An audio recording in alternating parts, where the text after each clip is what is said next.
G'day, I'm Nick Clements from YourQS. Welcome to our podcast Beyond the Guesstimate, where we explore the concept of cost-informing design.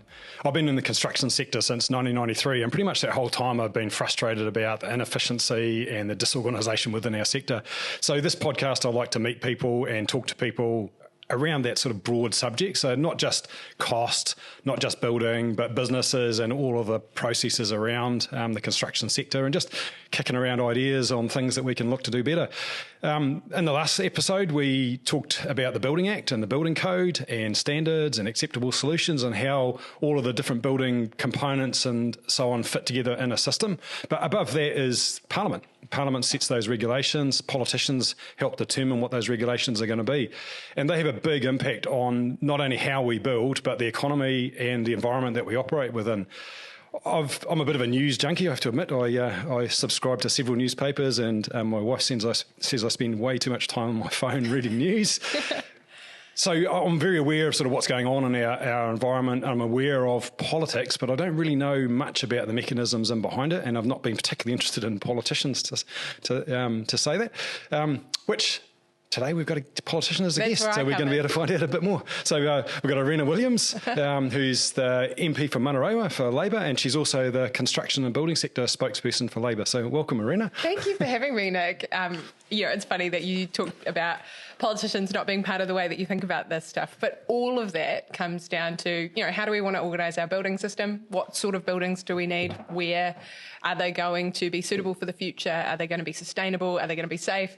All of that stuff is part of the rules and the laws that we need to decide for ourselves in a democratic way. And, thousands of years of human history haven't found a better way than democracy to determine those things. So here we are talking about something which you are an expert in, and I am an enthusiast in. Yeah, our Winston Churchill quote, democracy is the worst form of government except for all the other ones. Except for all the other ones. So I'm really interested in just, I guess, we've got quite a big subject. Hopefully we won't run out of time on it.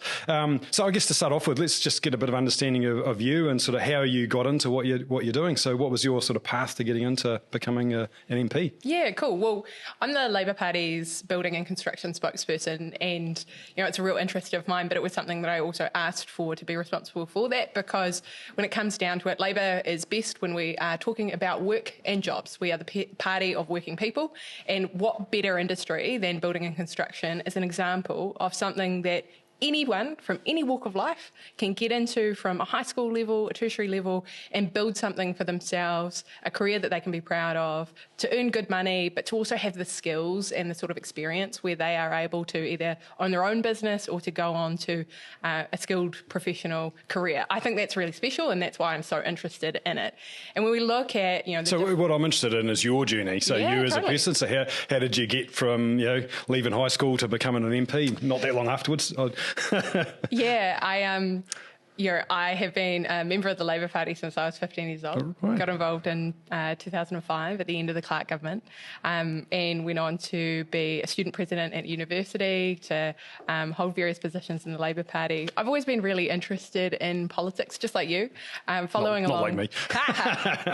Following on with the news, and being involved in this movement, which was something that was bigger than myself, to be able to change things for the people in my life and the people in my community. I grew up in Manurewa, and to be able to wake up every morning, and I have done since 2020, being able to represent the community where I was raised and where I live now with my two kids and my elderly father, who's in his 90s, is pretty special. I was elected in 2020. And so I understand you were a lawyer before that? So yes. How long were you practicing law for? Since the end of my university in 2013. And so that was a specialty in commercial law at Chapman Tripp. Also went on to be counsel for Ngāti Whātua or Kaipara, and that involved a lot of building and construction projects as well out in their property developments in West Auckland. But they're a really interesting organisation when you think about the future of Auckland, because there's infrastructure potential there. They own the Woodhill Forest. They own huge tracts of land where Crown is interested in developing further. And so it was an incredible role to see from start to finish the role of government working alongside developer, working alongside builders to get things built, ultimately for the benefit of of a smaller group of people, but with an intergenerational focus. So you were working on the Ngāti Whātua side with what you were doing from the legal point of view? Yeah, and thinking about how to make it benefit the iwi group, whilst also getting their people into homes, also providing more homes for West Aucklanders. At that time, there was a real housing shortage in that area. Thinking about new home buyers and the way that they were being supported by stepped equity into homes, and then also thinking about those bigger issues like where government needs to come in to unlock land and unlock sort of the civil works projects that go with developing an area like Devonport or Hobsonville Point, which were former military bases. So at what point did you make the decision then that you wanted to jump over the fence? So it sounds like you were working almost on the regulatory thing from the sort of land ownership, land improvement side of things to then flip across to be in the government. So what made you decide to want to take that step? If I had an answer about the point and the decision, I would tell you. But the truth is that it's always felt like a bit of a natural evolution for me.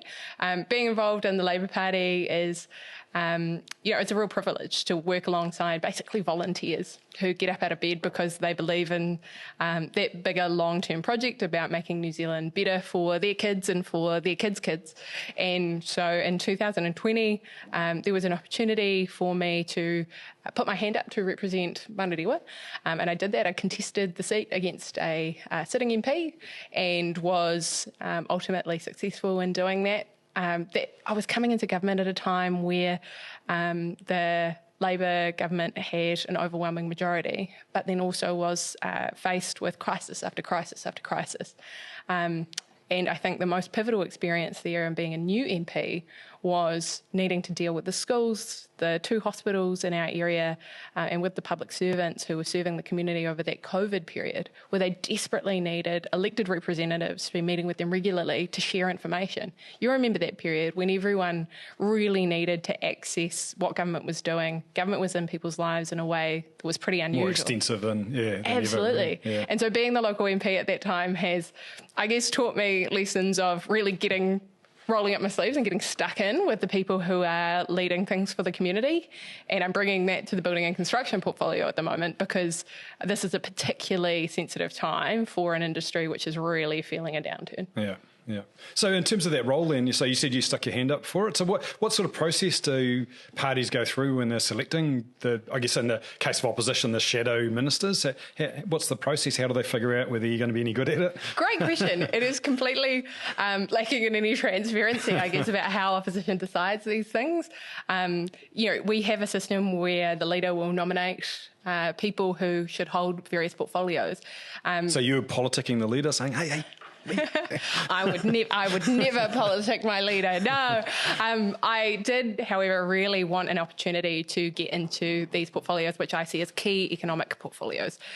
Building and construction was the first thing that Treasury in its reporting after we had lost the election and when Labour was thinking very carefully about what was important to us as a political movement and what was important change, they pointed to the building and construction sector and said, we're expecting a 5% downturn this year and 11% downturn the next year. Is that right? So when was that? How long ago was that? That was at the election time in 2023. Right. Okay. And, as a MP for Manurewa, and I'm responsible for an area in South Auckland which is very vulnerable to job losses, I thought this is going to be a really big impact on my area. So they were saying that back then based on, I guess, the boom that we'd gone through over that sort of post-COVID period where it was really seemed to be hyped up. So out of that, they was then saying no matter what, it's going to... Well, that was actually matching the government's fiscal policy at the time. Okay. So it was reflecting some of what the incoming government was saying they were going to do? Yeah, that's right. So this was Treasury's reporting in line with the government's fiscal priorities. And, they were also thinking about what many economists have been warning the government about, which is that in cycles of decline, the government's fiscal policy should line up with that and be a sort of bolster in the economy, which is what's happening very recently. In the last couple of days, Christopher Luxon and his ministers have made various announcements in health and education about putting more public money into projects, because that is a sensible sort of macroeconomic response. That it's a bit late in my view. Absolutely. And this is what Treasury were warning about back then, when the government was changing hands, that we would see a big downturn in jobs and job losses in construction if there wasn't some fiscal policy and thinking around our economy as a whole to make sure that those building and construction jobs could continue and that there was a pipeline of work. Yeah, and I think both governments have got to accept some responsibility. Like when you look at that busy period after COVID, like it was really uncertain times, and I can remember as a business owner, thinking that what the government was doing was pretty happy about it, because there was just so much uncertainty about what was going to happen from overseas. So the support that was coming in, we had the staff support, I can't remember what it's called now, wage subsidy. We got an R&D loan so we could keep going with our R&D. But where I think possibly mistakes were made was the promises Labor was making around, that the Labor-led government was making around new housing, that we're basically, the building industry was sort of over capacity already with the sugar rush from the economic stimulus that was happening post-COVID, and yet we're talking about building thousands of houses on top. So to me, we had an exaggerated high, and now my view is that the current government has then said, okay, we've got to chop all this stuff, and they've probably gone too far. So now we've got an exaggerated low. So we've gone from an exaggerated high to an exaggerated low. I think that's really interesting. Yeah, as people in the building industry, it's really tough. Yeah, and I've been listening to some of the experts on this as well. I'm really interested in that. It goes to what is a pretty mainstream economic theory about you will always have some people in any given economy who are below the threshold of sort of a maximum employment number, and you won't always be able to get more juice out of the system. But the thinking around the COVID period for the Labor government was it really tested some of those, what you might expect to be natural limits. There was really, really high employment, and a lot of that was driven by what you say is the construction boom at the time. That was great for our economy, not only because of those jobs in the building and construction sector, but because of all the little bakeries in South Auckland were full at lunchtime. It all flows through. Absolutely. The supermarkets were doing a good trade, and not only the basics, but also fruit and veggies. People had money coming in, and that was affecting, New Zealanders, not only their economic outlook, but the way that they were engaging with their communities. And I would test with you whether, was that an artificial high, or was that government planning for and providing for a pipeline of work, and then also matching it with training opportunities like the apprenticeship boost, where more and more New Zealanders were able to access those job opportunities. That's a good thing. I want to see more of that. Yeah, I think it's obviously easy in hindsight looking back. You look at the numbers, and it was definitely much higher than what it has been. And then also what sort of caused, I think, an extended period before the drops occurred is the fact there was such a backlog of approved buildings. And so what we've seen is a lot of the activity. So we noticed the drop off probably the end of 23, which, because we're typically, as QS, is sort of at the front of the process, so we get it pretty early. Yeah, and so we started getting it maybe September, October 23, and we started seeing our workloads coming off. But the tradies have only really seen it in the last 6 months a lot of the time, because there's such a big backlog of consented work coming through. So to me, that does signal that there was the consenting and the design end of it is capable of getting more through than the actual construction side of it could. Yeah, that's interesting. And something I think we've got to take into account, because you're right to point to that lag. That lag will now be something that we deal with even in an economic upturn, where the building and construction sector, in the UK, for instance, after a big downturn, it took 3 years to recover, and that was with government policy in its favour, with a long pipeline of public infrastructure works. We will see the same thing here if we don't make sure that there is investment in some of those public projects. The government at the moment is saying that more classrooms were being built in the last quarter than in the quarter in the the Labor government's term that's comparable. What do you take from that? Well, apart from Chris Bishop choosing 2 quarters to cherry pick that suit his view of the world, it's also an indication that there were still projects which had been consented, as you say, that had been funded under the Labor government that are being built now. But what's in 6 months, what's in 12 months. There's still going to be pain if this government doesn't choose to actively promote investment in those things like classrooms. And so they know that. They announced a package of investment, some 400 million for new works in schools over the next period, but actually only 58 million of that is new funding.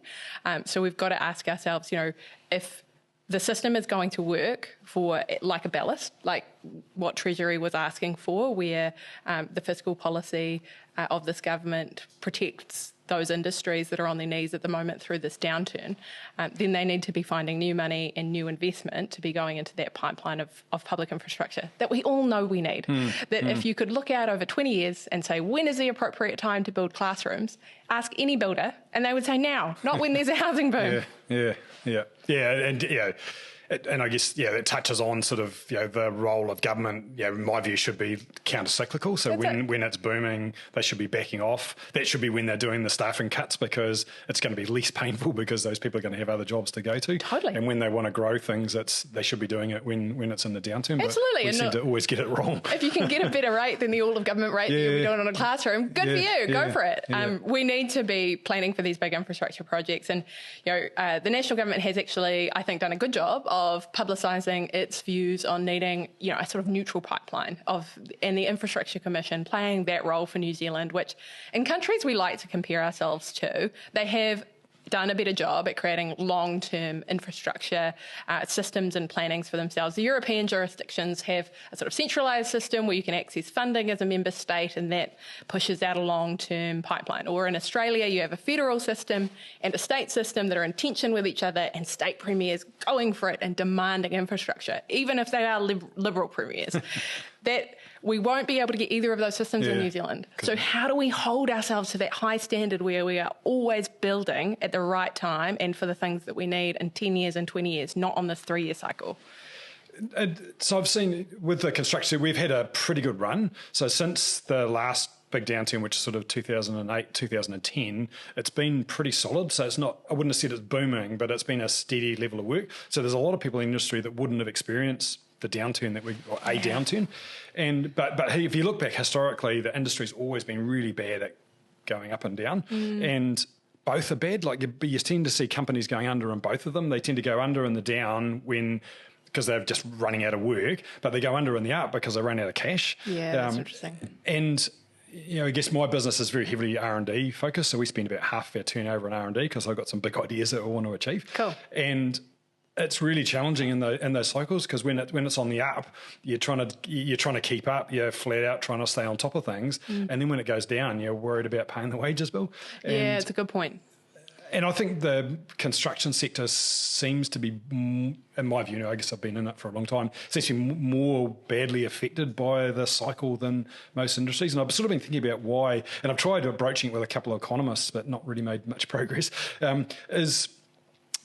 I think it tends to be that the construction projects tend to be binary. People either do them or they don't. So if you're going to do a renovation, if things are a bit tight, you don't decide to do a smaller renovation. You decide to put it off until you do it later. Or if you're going to build a new house, you don't decide to build a smaller house because things are a bit tight, and you just don't do it. And so I think the impact of sort of economic decisions that the government makes tends to cause big swings in the construction sector. And I think, and my theory is that they're using the interest rate, so the cash rate that the Reserve Bank uses to turn up or turn down the economy, has an outsized effect on construction. So it does. It almost creates this boom-bust cycle that is a real impact on our productivity. So I don't know, is there any, it's probably outside your portfolio, but is there any discussion around other mechanisms for how the Reserve Bank and or the government can manage the economic situation? Yeah, I think that's a really insightful look at what is going wrong for New Zealand's construction sector, because the OCR has this huge effect on the viability of some of these smaller construction businesses, where essentially people are deciding to do projects based on their ability to get debt funded. They don't have access to other pools of capital in New Zealand. We don't have deep pools of sort of private equity. And then there's this issue around savings, for the small mum and dad investor in their business or for their home. New Zealanders don't have the savings that our Australian counterparts do, so they don't have access to be able to fund those things at a time when it would be good for them and they would get a good rate because they can't get more debt. There is a job for government to do there, and it's around incentivising savings and making it easier for New Zealanders to be able to save and to have mechanisms for savings that would go some way to help the situation that we're in now, where people's savings are locked up in their house, and that's standing behind their small business. I think the policy settings haven't been right for some time on this, since the liberalisations of the early 1990s have sort of led to this. And we've now got a number of economists pointing to this government's record and saying, only focusing on public debt is the problem here. Reducing public debt by austerity measures is resulting in a situation where, cyclically, New Zealanders are taking on more private debt because of the rising costs around, things like rates are going up, insurance is going up. There are costs that are being put onto households, and so their debt is rising or they're not able to pay down their debt faster. And that's actually counterintuitive around the approach that we should be taking as a nation to make sure that people have a level of household resilience and can then fund those things like the smaller construction projects which keep people going over the periods. You're right about that, intuitively. It would take a number of different decisions around government to be able to change it. I'm sure if there was an easy answer, it would have happened. Well, I think the easy answer is this. Looking at New Zealand's economy and Australia's economy, Christopher Luxon likes to point to mining as the big difference there. And I think, to many New Zealanders that makes sense at some level. But a real difference in their economy is that they have much higher levels of personal saving and household saving. They have much deeper pools of domestic capital that is investing in domestic businesses, and your average worker can expect to be retiring with a large savings behind them for their superannuation, on top of government services that they can respect in their retirement. That gives them the more freedom, comfort, more willing to spend. Absolutely, the willingness to spend on things like the renovation now when things are a bit economically things are tight, but if you're going to do a renovation, now's a great time to do it. Now's the time. Get some deals. Absolutely. I wonder if you've read there's a book that has been quite popular with many legislators around the world, including New Zealand legislators. I know this is something that national MPs are interested in, as are Labour MPs, is Abundance by Ezra Klein. It makes... Well, let me tell you about it. You'll be interested in it with your sort of theory on, which I think is right, around changing our construction sector for the better. One of the things, the central case of the book is that over many years, the administrative burden for things like building and construction, but also in things like, say, food regulation or council level regulations and bylaws, it's become so heavy on the productive economy that, without much thought behind the collective weight of these rules, that it is hard to produce things, especially at a time where you need to be stimulating the economy with these sort of supply-side measures. And so making an intervention like the government has to allow more flats at the backs of houses, granny flats as they call them, to be built, might be one way of cutting down those sorts of rules which have stood in place for a very long time and haven't sort of been examined, to be able to stimulate more supply and therefore more demand in the system. That's why we're open to things like that. It's not that Labour has any issue with cutting back on those sorts of regulations which have stood in the way of economic development. What we want to make sure, though, is that these regulations being stripped away all make a cohesive sort of sense for growing the economy and for getting the construction sector back on its feet. And so things like relaxing the rules around the building product standards have to actually make sense for New Zealand manufacturers and the New Zealand industry that has to work with these rules. The theory in itself makes sense. Take away the rules that have stymied economic progress. But if that doesn't work for our particular circumstances at the bottom of the world here, then we've got to look at, what are those things which are actually going to make a difference.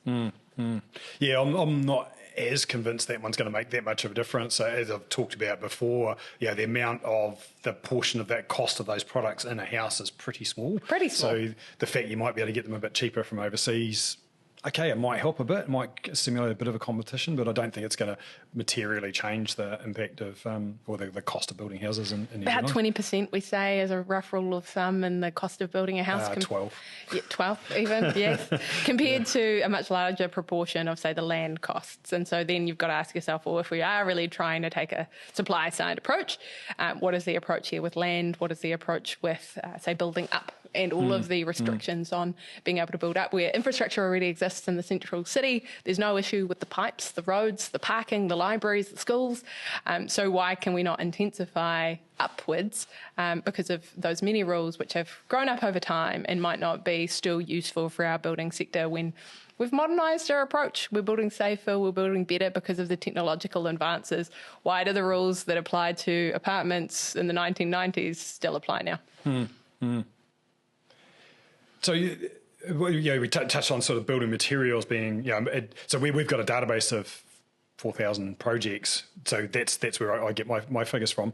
And I did an exercise a little while back and we looked at the labour involved in building a house, and not just the carpentry labour, which is about 20%, but looking at the labour that's involved in all the other trades that are contributing into that house. And it's between 50 and 60%. Love this discussion.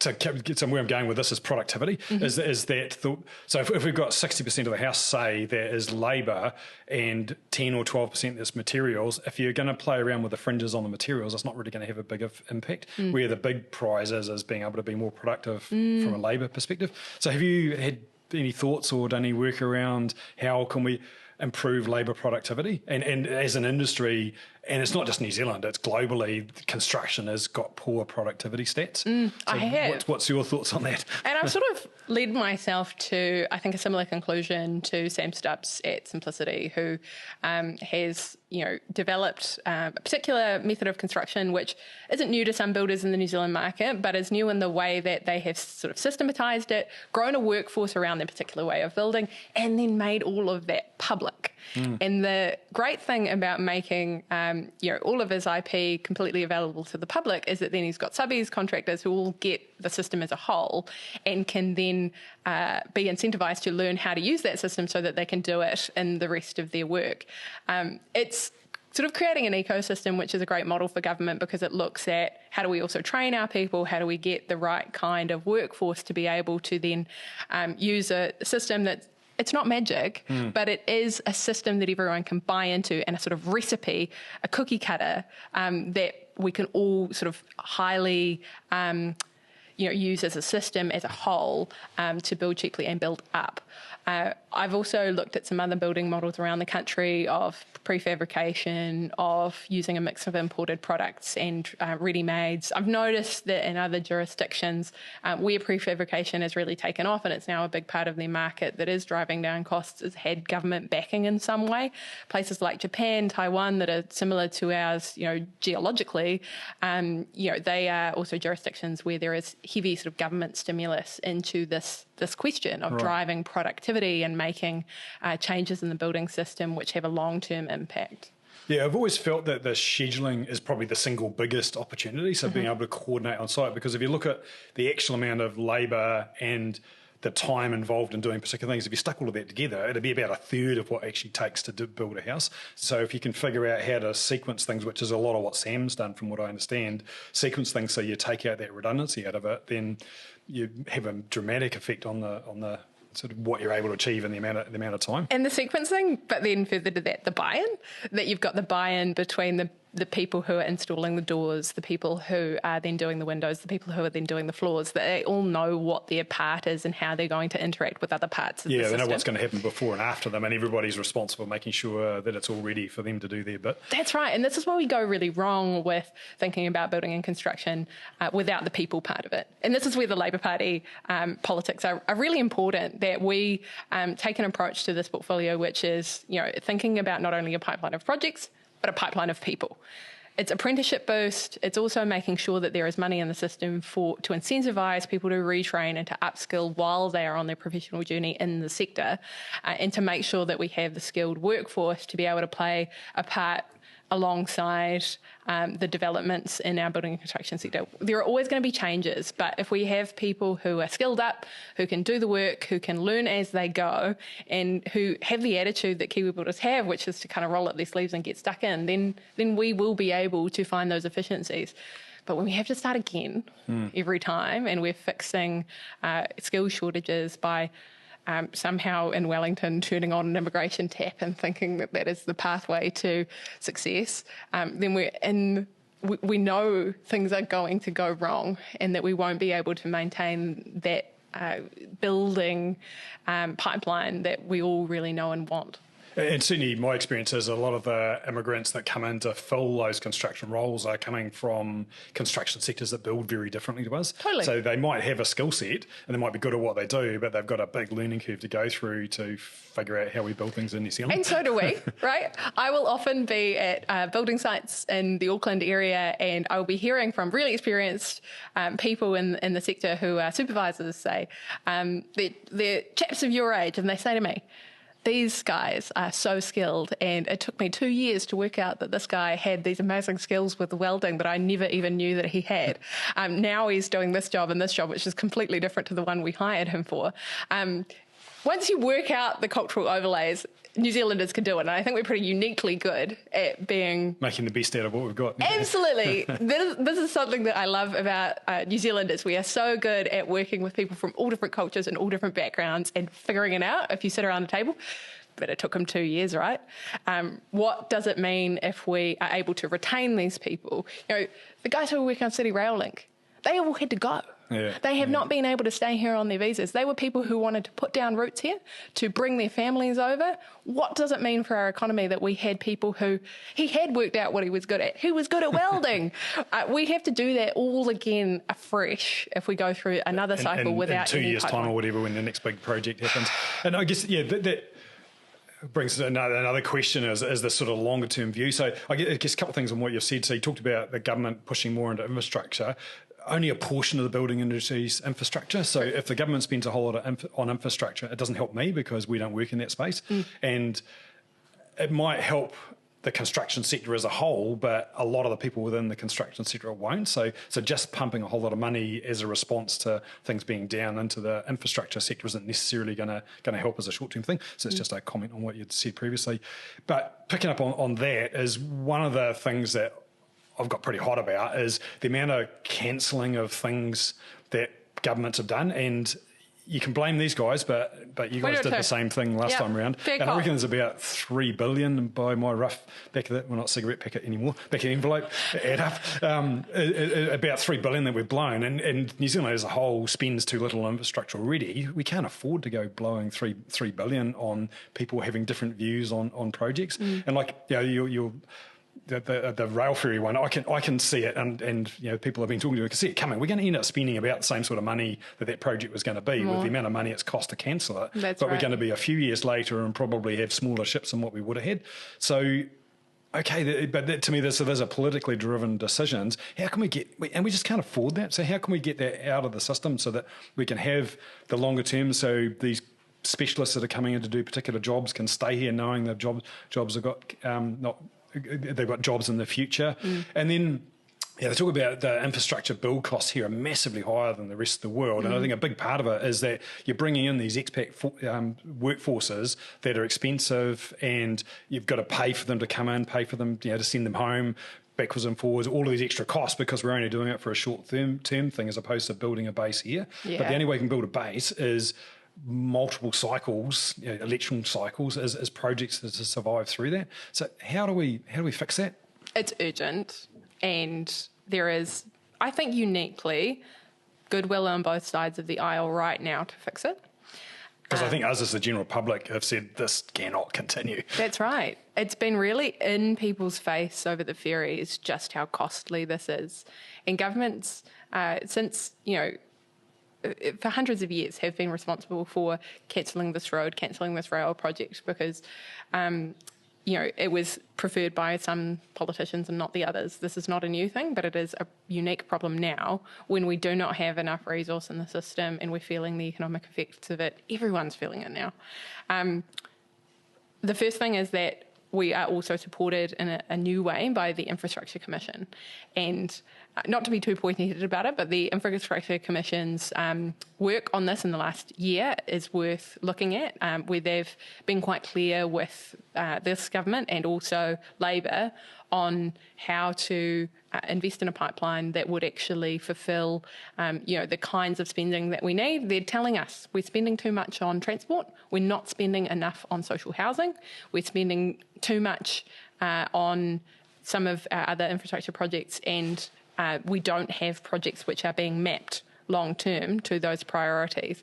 So this is some would say that's the most political that the Infrastructure Commission has ever been, and we need more of that.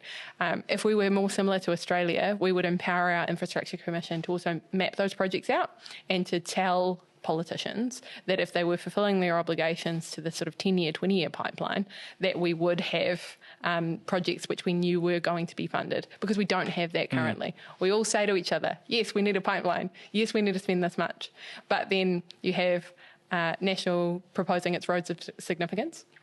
You have Labor, for instance, prioritising decongestion in its cities, and those priorities clash because you only have so much money to go around. If you had a commission that was empowered to say something like, maybe decongestion isn't the priority right now, maybe it's a longer term thing because of the way that the city is growing. Maybe a road to Northland is not the priority right now because of the relative benefits of that not being actually enjoyed in Whangarei. They're actually going to be enjoyed in Auckland. That would be strident for a group of unelected officials somewhere in Wellington to be doing. But it's also something that I think the public want to see right now. So could it be like an infrastructure version of FAMAC, where the government sets how much they spend, but the people in those organisations decide where it's going to get spent and where the best bang for buck is for that money? So there's a consistent amount of money. You might agree that there's going to be X amount of billions over a period of time, and then they're working within that. Yeah, powering it up would be something that we are proud of, just like we are proud of FAMAC. And I mean, it also, has some give and take in the system, right? When you have an Australian Premier disagreeing with essentially the Australian Infrastructure Plan, which is what Dan Andrews did in Melbourne, and he was saying, no, I am going to be responsible for Skypath and making essentially the train line around the city up above so it didn't have to stop for crossings. That is my priority, and I don't care what you say to me because I think we're going to need this over 20 years and I'm going to be responsible for it. The good thing about that is then you have a politician who's taking responsibility and accountability for that. If it hadn't worked out, if he hadn't been on time, on budget, he wouldn't have been elected again. And that is something that actually is tension in the system, which is good for everyone. So one of the things that I think you go back longer in New Zealand's time is that the governments were pretty centrist, to be a little bit left or a little bit right, but broadly following a similar track. Cool question. And we see, they talk about the success of Japan being similar, that it almost didn't matter which government was in, you're going to get much the same sort of thing. But what we've seen over recent times is much bigger swings either direction. And it's not just a New Zealand thing, we're seeing it internationally as well, and probably even more extreme internationally. But I'm wondering whether MMP, because it's great that a wider portion of people have got a say in government, but is it pulling things more extremely one way or the other? Because you've got the parties on the edges that are potentially more extremely left or right, pulling the centre across. You do love politics, Nick. Come on. I think you're right, and you have touched on something there which is a worrying trend. And when you look at the state of, say, American politics in the moment, with the Democrats and the Republicans more divided than ever and unable to pass very simple decisions like the funding it would require to keep the lights on at Capitol Hill, you've got to ask yourself, is decay setting in? Yeah. Jeffrey Palmer makes this point very well when he says, democracy is not inevitable. Francis Fukuyama in the 1980s was not right when he was saying this is the end of history. We've finished it. Good on us. We've got the perfect system. Because if you don't make sure that democracy is tended and is respected and its institutions are in fit shape for whatever changes and challenges are thrown at them, then they will rot. And, we're seeing this around the world. One good thing about New Zealand politics that I am really proud of is that it's small and we can talk to each other and we still talk to each other. And it's definitely not as confrontational really is, and inherently it's a confrontational environment, and I guess the Westminster system is it always will inherently be confrontational, but it's not. It doesn't seem to be the extreme polarisation that we're seeing around the world, which is does seem to be a bit of a global trend, which I hope we continue to avoid. But it sort of got more polarised over the last, say, 10 years, in my view. I think the thing propping us up and really saving New Zealand's democracy at the moment is the fact that elected MPs who represent the area believe that our job is to go out and talk to people and to listen to people. It's to hold meetings where 20 people come along, like the one I held last night at the library, and people tell me what they think about what's happening. That keeps us grounded, it keeps it real, in comparison to, say, the US federal system, where they represent 1-2 million constituents, right? How are they ever going to know people? I can walk down the street in Manurewa and know half of the people and I not see. be scared to walk down the street as well. And not be scared as a younger woman in my electorate, where other politicians around the world are experiencing sexism, violence, racism on the daily. Or even just because of the colour of their jacket is enough to get Totally. offence and risk. Yeah. But we do need to make sure that our shop is tidy and make sure that, our system is working like it should. There are some things like, say, the use of parliamentary urgency this term, which are concerning because, you need to have accountability and tension in the system. And it was just sort of never envisioned that we would use urgency so much. So does that come back to our 3-year cycle? Is that being so short that then the politicians then have to go to urgency, fast tracking to try and get stuff far enough down the track that the other guys can't undo it? It does. Would we be better to have a longer cycle? Yeah, but if you can convince your listeners, mate, then you're onto something, because does it sound like something that anyone would go for to have a 4-year or a 5-year term? I mean... Sure, yeah. Well, are you going to reduce the cost of elections by 25% or whatever it is because you're doing it less often? I think, I've thought this for a long time, that basically you get elected, you've got a year figuring out what you're going to do, you've got a year to do it, and then the last year you're worrying about getting re-elected again, so you've only got a year in the middle to actually do anything. And I think that's a big part of the building industry problems, but also a lot of the issues across the country as well. Yeah, you're right to hit on that sort of long-term focus and the things that we can agree on. The fact that the 2 major parties in New Zealand do have a pretty lined-up view on infrastructure builds. There are differences around the edges. We love rail. Those guys like roads. We want to decongest our cities. Those guys want to make sure that rural communities are served well. Those are around the edges, though. Yeah. We can all agree that we need to put money and time into making sure that people have what they need to live in a country like ours, which, we're proud of our economic development and proud of being comparable to those OECD jurisdictions which have these things, proper rail networks, proper roads. So that is something that long-term thinking will only serve, and a longer term would be better for. Some of those social changes that we're seeing and creeping into New Zealand politics now, some of the way that we, say, consider issues like law and order and people's rights, I can understand as well why a lot of New Zealanders would be looking at this government and going, not sure that 4 years in our current MMP system, where we have 2 minor parties that seem to be wagging the tail of the dog, is really what we're after. Yeah, they might have said that about the last government as well. Totally. So I think it's the nature of what we've got. So it's I guess it's what we dealt with, and that's how it works. Yeah. So coming back to the building industry then. So we've sort of drifted off a little bit. So how much benchmarking's done between construction in New Zealand and other countries, and I guess in particular Australia? So we hear a lot in the media about it being cheaper to build in Australia. We actually operate in Australia and here, and to be honest, don't see as much difference. I think new build is way cheaper over there, and certainly the big scale builders, so the tract housing builders over there, are able to build or able to sell a house for a lot cheaper than what we can sell them for here. Yeah. We're not really involved in that space either here or Australia. We're more in the sort of renovation, design and build type markets. And in those, it looks really similar between the two of them. So what work's done to try and understand the difference between them, and what we can learn from other building jurisdictions? That is a really good point. When you compare, say, large-scale infrastructure builds or large-scale housing builds between New Zealand and Australia, there is a price differential. But, a big part of our market is mum and dad.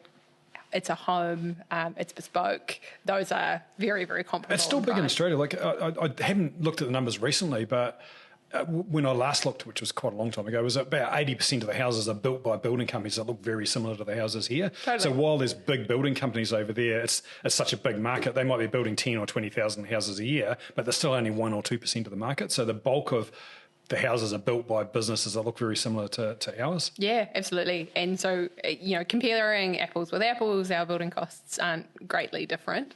But what we do need to do is get those large-scale builders incentivised to be in our market and be building those cheaper houses so that we have some stock that's getting into the market and driving down the rest of the prices, or at least keeping pricing sharp and, available in all of the regions.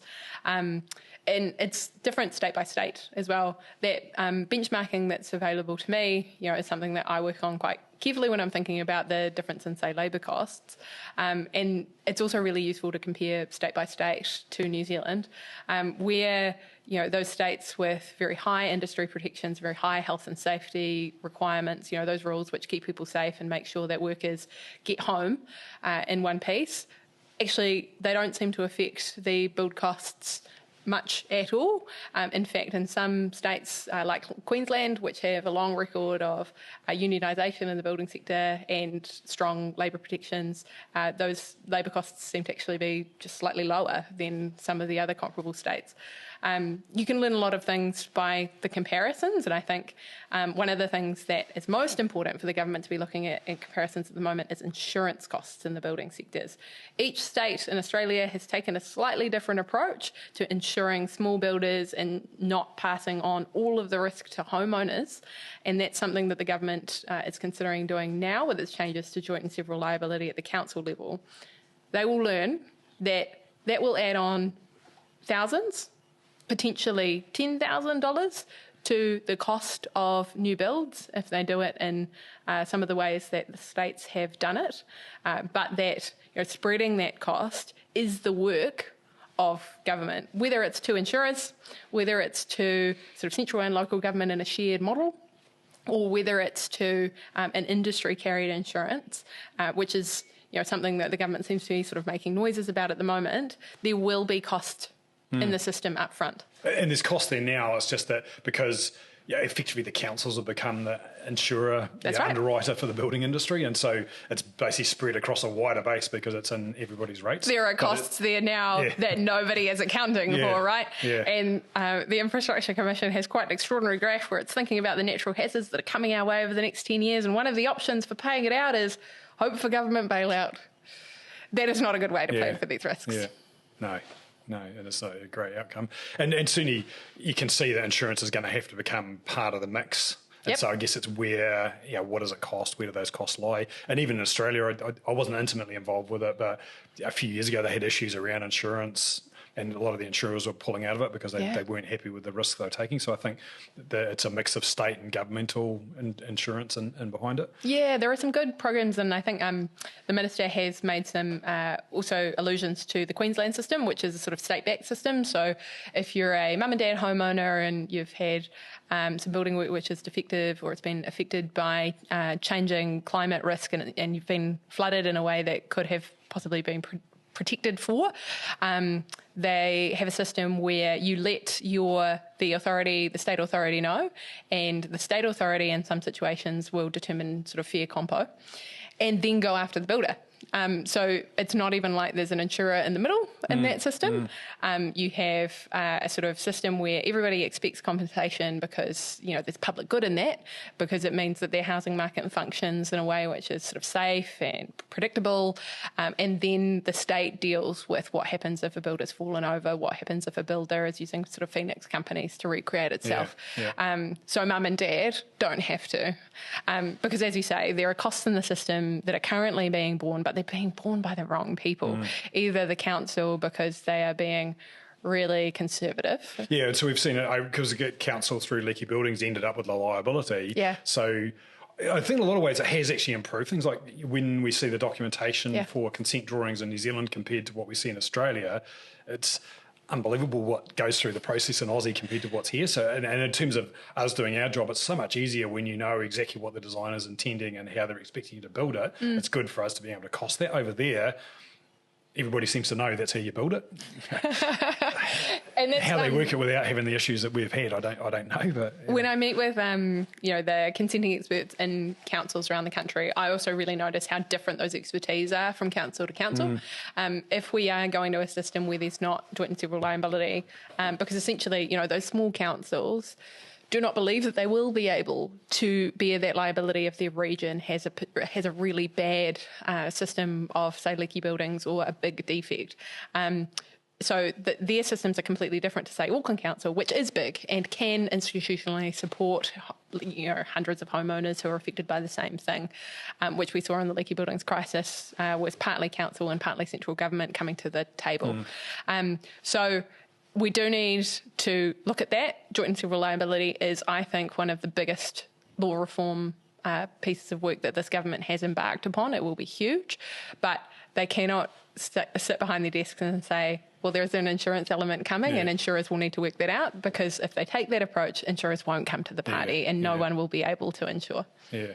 It's interesting. I did a bit of investigation in the UK and sort of looked at their system, and the councils there are actually quite in the background. So they have an equivalent to the resource consent process, and they don't seem to have really very much of an equivalent to the building consent process, and it's actually the insurers that do the progress inspections through it, because the insurers are effectively wanting to make sure that the building's built right, because they are ending up wearing the risk. So it's different jurisdictions have definitely solved the same problem. Exactly. Ways. And, I think there's work to be done in New Zealand system where, there are a couple of unique features. We're so small, our building companies are small, a proportion of the market is covered by the two large building guarantees, but those guarantees work in, their own particular ways, and they are a bit different from each other. And then there are a number of builders in our market who don't carry any of those guarantees or insurances, which is quite a different situation. About a third. So I was meeting with Halo yesterday, just having some discussions around a few things, and about a third. But we'd say about a third are master builders, a third are certified, and a third uninsured at all. Uninsured, and so then you look at our market and say, well, this is pretty underdeveloped because of the system that we've had, essentially council. And it's been voluntary, really. It's the homeowner deciding whether they want to pay for that insurance or not. Whether it's valuable to them. Yeah. So, look, this is a thorny thicket of issues. The government has walked in here and they must fix it. We are right on side. We are working. This is something where I can tell you very collaboratively with National On, because we want this to work.